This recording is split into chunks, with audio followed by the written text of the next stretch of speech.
Perkenalkan, nama lengkap saya Adelina Niktias dengan NIM 2003030016, kelas A semester 3, program studi Sosiologi, Fakultas Ilmu Sosial dan Ilmu Politik, Universitas Nusa Cendana. Pada kesempatan ini saya akan mereview buku ke-7 mata kuliah Teori Sosiologi Modern dengan judul buku Jürgen Habermas, Demokrasi dan Ruang Publik. Bab yang pertama tentang penggalian sejarah dan konsep.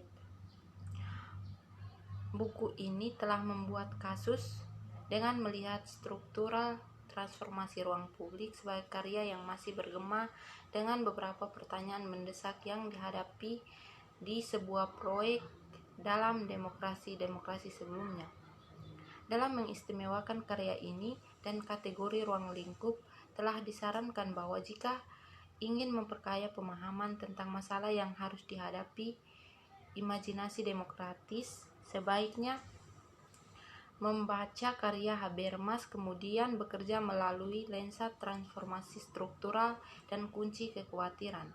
Transformasi struktural mengajak kita untuk merenungkan secara dekat sifat musyawarah publik dan proses demokrasi di waktu ketika retorika kewarganegaraan yang telah menjadi hal yang umum, terutama uang, meskipun tidak secara eksklusif di negara-negara demokrasi barat, ada berbagai latar belakang perkembangan yang mencolok.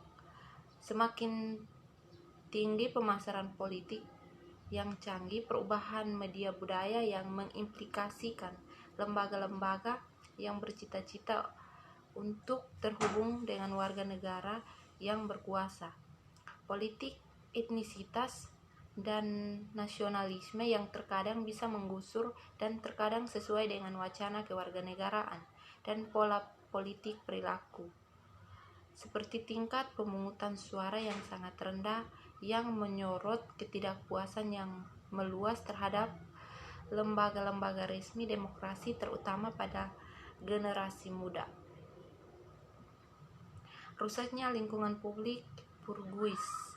Bagi Hegel, masalah hak istimewa dan konflik yang sulit dipecahkan dalam disiplin masyarakat menghancurkan universalisme dan keabadian di mana publik dan opini tidak mengklaim dalam sistem Kantian.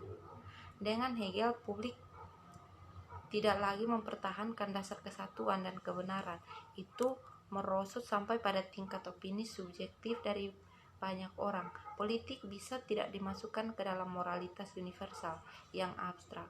Negara dapat dipaksa untuk campur tangan dalam masyarakat sipil yang sulit diatur, namun dalam opini publik, negara pada prinsipnya dapat menyatukan masyarakat sipil. Itu bisa menjadi perwujudan di mana sebuah populasi semangat keinginan lebih moralitas abstrak dan terdapat beberapa makna. Publikasi kritis dan kapitalisme yang terlambat. Langkah tentang rekonstruksif ini adalah dapat diambil sesuai dengan transformasi struktural. Meskipun Habermas tidak memiliki keinginan untuk melihat janji-janji kaum burjuis ditebus sepenuhnya, harapan seperti ini tidak realitas dan berbahaya, tetapi merenungkan kemungkinan tentang kebangkitan publisitas kritis dalam demokrasi kapitalis akhir. Dalam contoh pertama, jika model publisitas kritis burjuis adalah untuk membuktikan relevan dengan kapitalisme akhir, maka negara harus diberikan peran yang berbeda dari fase liberal. Lingkup yang diubah dari aktivitas negara menuntut peningkatan publisitas kritis dan pengawasan. Bab yang kedua tentang pengujian diskursif ruang lingkup dan kritiknya. Bab ini memberikan gambaran singkat tentang beberapa tanggapan kritis bahwa transformasi struktural telah memprovokasi. Akan tetapi dari kebutuhan selektif dan fokus pada komentar-komentar yang berguna bahkan di saat bermasalah dapat membantu untuk mengklarifikasi isu-isu penting tertentu dalam menyoroti yang belum terselesaikan dan ketegangan dalam perspektif Habermasian tentang ruang publik, mengingat bahwa metodologi Habermas dalam struktural transformasi yang sering berbeda dari karya selanjutnya melibatkan penggalian sejarah untuk mencari modal demokrasi normatif yang relevan, dan banyak komentar kritis telah dikeluarkan dengan kredensial historiografi dari buku. Pelajaran dari sejarah. Transformasi struktural bertujuan untuk memetakan kenaikan dan belum terpenuhi janji publisitas kritis, seperti kebanyakan sejarah politik yang terang-terangan menulis dan membuka diri untuk tuduhan bahwa tujuan dibenarkan, terdistori dengan cara bahwa itu sederhana dan melodramatis dalam kontras yang digambarkannya antara dua zaman, yaitu kapitalisme liberal dan terorganisir, dan itu adalah penerapan dua kategori publisitas yang bersaing secara kritis dan manipulatif untuk masing-masing. Habermas sendiri telah mengakui secara retrospektif keterputusan antara terjatuhnya narasi dari karunia dan kompleksitas yang diekspon dengan lebih terukur dan historiografi, kesetaraan dan emansipasi. Dalam menulis transformasi struktural, Habermas sebagian besar menangani kaum kiri pada tahun 1960-an di Jerman Barat. Peter Ohendal menguraikan beberapa tanggapan yang diprovokasi oleh buku di antara karya-karya Habermas. Dia membedakan para pencela Marxis seperti yang mengutuk wacana burjuis dengan kendali pada orang-orang yang mengkritiknya sebagai konservatif, tetapi juga melihat sesuatu yang penting di dalam dan yang dapat diselamatkan.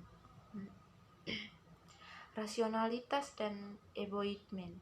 Rasionalisme Habermas memang menjadi target banyak kritikus dan komentar.